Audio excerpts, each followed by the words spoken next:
비타민 C는 무조건 줘야 돼요. 그래서 타액 호르몬을 하고 나서 꼭 필수적으로 주는 약물 중에 BC 카드로 막아라고 제가 얘기했잖아요. 네?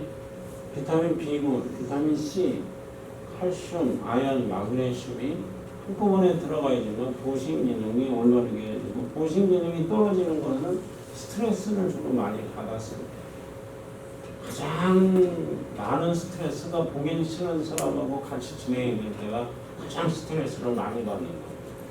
그래서 부부간에 이런 것들이 많다라고 얘기하는데, 그거는 탕종물백이라고도 하는데, 그 다음에 백혈구의 글로불린을 만들거나 탐식작용을 하기 위해서는 아스코르빈산이 필요해요. 면역에 중요하다는 얘기가, 마크로파지 활동을 열심히 하기 위해서는 비타민 C의 용량이 거기에 충분량이 있어야지만 그 역할을 할 수 있다는 부분이에요. 그 다음에 렌즈, 우리가 안구를 가지고 있잖아요. 그러니까 이게 시력을 적절하게 유지하기 위해서도 비타민 C는 꼭 필요한 거예요. 그러니까 노인이 되면은 시력이 자꾸 변성이 오는 게 그런 이유로다가 아스코르빈산을 필요로 하는 거고요. 그 다음에 비타민 C는 공포가 뇌에 주로 많이 있어요. 근데 나이가 들어감에 따라 자꾸 줄어들어요. 그러면 비타민 C는 나이가 들면 들수록 더 복용을 해줘야 되는 영양물질 중에 하나예요. 약물이라고 생각하지 마시고. 그 다음에 비타민 C의 성질은 니코틴 아미드하고 결합을 하고, 니코틴 산하고 니코틴 아마이드하고 결합을 하고, 히스타민을 파괴하니까 알러지 증상이나 이런데 꼭 필요한 물질로다가 들어가고 있는 거고요. 그 다음에 콜레스테롤의 표면적 용을 낮춰줘서 용해도를 증가시켜주니까 고지혈증, 고콜레스테롤 혈증에도 비타민 C는 꼭 필요한 거고요. 그 다음에 비타민 C는 칼슘 플러그에서 칼슘을 빼내는 게 있어요. 나이가 들면 혈액 내에 칼슘 플러그가 칼슘 침착이 생기면서 혈압도 올라가고 다 모든 혈관의 탄력성도 떨어지고 그러는데, 그것을 빼주는데도 비타민 C가 필요하다는 얘기죠. 그러니까 비타민 C는 아무리 강조해도 우리 몸속에서 비타민 B군과 C는 아무리 강조해도 지나침이 없다. 저는 비타민 C가 이렇게 큰 바람이 불었지만 요즘 더 중요한 것은 비타민 B군이 바람을 불러일으키고 있고요. 그거 꼭 먹어야만 된다. 먹고 났더니 틀리다.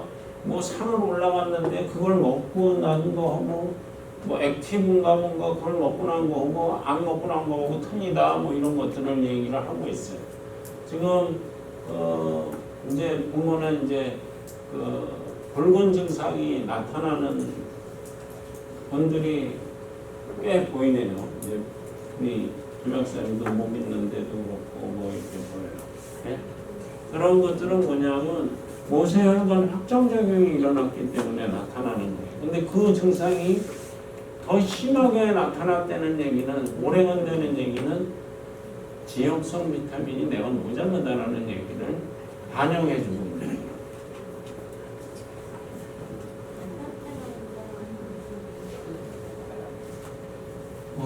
안 나타나는 사람들은 예? 아니 되시고 있는 그런 사람이 있는 경우에는 하나가 정신분열증 환자인 경우에는 그 증상이 안 나타나는 것입니다. 히스타민 분해가 안 되면서 안 나타나는 것으로 되어 있더라고요. 일반적으로는 약물의 용량이 개체 차이로 인해서 조금 올리면은 나타나요. 일반적으로는. 근데 안 나타나는 경우는 한꺼번에 3g을 투여해 주는데도 정신분열증 환자들은 전혀 안 나타나요. 그래서 정신분열증 환자한테는 막 넣고 투여를, 정신분열증 치료에 이것처럼 또 좋은 약물이 없어요. 영양물질. 이건 비타민 C인데. 그래서 비타민 C는 항스트레스 비타민이고 콜라겐을 생성하는 데 도움을 주고 있고, 우리가 콜라겐은 우리 몸속에서 그 단백질 중에 가장 많은 부위를 차지하는 게 콜라겐이잖아요. 그래서 그 탄력성을 유지한다는 것은 콜라겐 형성을 잘 되지만 탄력성을 유지해 주는데 비타민 C가 모자란다는 것은 탄력성이 유지가 안 된다는 얘기고, 그래서 비타민 C를 고용량으로 넣어줄 때는 그런 역할을 할 수 있다. 그리고 여러 가지 그 물질의 해독 능력에도 가지고 있어요. 그래서 알루미늄을 빼주는 데 있어서 비타민 C는 아주 좋은 효과를 발휘하고 있어요. 알루미늄은 꼭 프로엠이 아니더라도 비타민 C를 투여해서만이라도 알루미늄 빼주는데 좋은 역할을 하고 있는 것으로 되어 있습니다. 그래서 비타민 C가 결핍됐을 때 나타나는 증상들은 다양한 게 되어 있고, 암 환자에도 쓸 수 있는 것으로 되어 있고, 이게 이제 장감벽의 이게 효용이 이게 180mg 때 80에서 90, 1.5g일 때 50%, 바이타민 C 12g을 투여했을 때는 16%만 흡수된다는 것이 임상을 통해서 밝혀져 있고요. 조금 더 흡수율을 높여주기 위해서는 그 팔미테이트 산을 놓았을 때 그 아스코르빅 애시드 그 바이오 어빌리티가 더 좋다. 그리고 에스테르 C라고 해서 신맛이 없게 만들어진 에스테르 형태의 바이타민 C가 있어요. 그것도 이제 아스코르빅 애시드보다는 흡수율이 2배가 더 높은 것으로 되어 있어요. 그러니까 아스코르베이트 염의 형태로 만들어지는 비타민 C는 500mg을 투여해도 일반 비타민 C 1g을 투여한 거랑 거의 비슷한 효과를 발휘한다라고 얘기를 해져 있습니다. 그리고 바이오플로보노이드를 넣어줘도 좀 낮은 것으로 되어 있고, 저희 회사에서는 CMAX라고 해서 정말로 만들어져 있습니다. CMAX의 특장점은 비타민 C가 가지고 있는 좋은 점을 다 골라놨다 생각하시면 됩니다. 복용법은 그 연변이 나오기 전까지 복용을 하시면은 가스가 이렇게 속이 꾸룩꾸룩해지면서 가스가 나오지 않을 정도까지 복용해 주시는 것은 전혀 문제점이 없다라는 것을 생각하시면 됩니다. 만성 피로가 대부분 그냥 피곤해, 6개월 내내 나는 피곤해, 피곤함을 달고 있어 이러는 게 보통 만성 피로라고 얘기합니다. 그래서 만성 피로는 이렇게 8가지 증상이 있어야지 돼요. 인후통도 있고, 임파절 종창, 근육통, 발적이나 종창이 없는 관절통, 두통, 자고 나도 상쾌한 기분이 없다, 조금만 운동을 해도 피곤하다, 이런 부분들이 만성 피로라고 얘기를 하고 있습니다. 그리고 이건 피로의 원인을 잘 알지 못해요.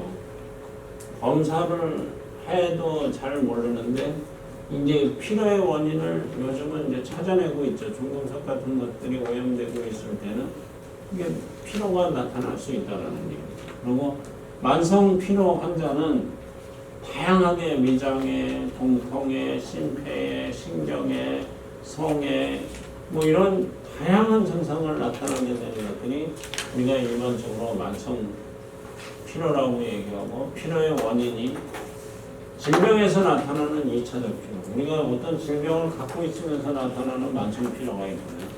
그 다음에 유전적인 요인에 의해서 나타나는 게 있고, 뇌 이상, 면역학적 결함, 그 다음에 부신 기능에 문제가 있어서 나타나는 게 있습니다. 네, 코티졸 조절 장애에 의해서 나타나는 거고, 바이러스 감염, 그 다음에 정신 감정전 조건, 그 다음에 독소에 노출, 미네랄 불균형입니다. 근데 여기서 알 수 있는 거, 우리가 검사를 통해서 알 수 있는 거는 질병은 질병을 통해서 알 수 있는 거고요. 그 다음에 코티졸 조절 장애도 우리가 알아낼 수 있는 거고, 그 다음에 독소의 노출도 알아낼 수 있는 거고, 미네랄 불균형도 알아낼 수 있는 원인들 중에 하나입니다. 이거는 정신신경계 질환에서 나타나는 그림을 해놓은 건데, 대개 이제 부신기능에 문제가 있을 경우에 이런 것들이 주로 나타나고 있고요.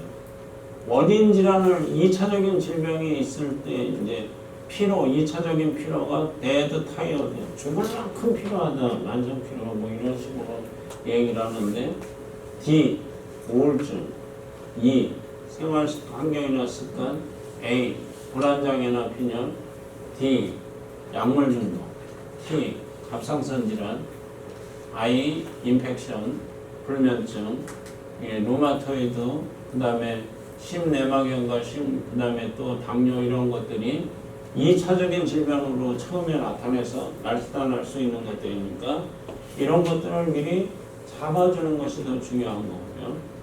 그 다음에 이제 에너지 생산에 문제가 있어서 나타나는 만성 피로라고 하는 것들은 에너지 사이클에 문제가 있는 것을 찾아주면 되는 거고요. 그래서 에너지 프로그램에서 쓰는 것들입니다. 이게 비타민 B1, B2, B6, B3, B5, 비오틴, 폴릭 애시드. 요까지가 뭐예요?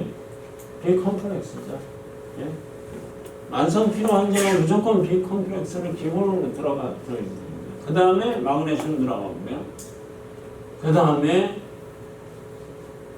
라이퍼익 애시드. 이거는 뭐 그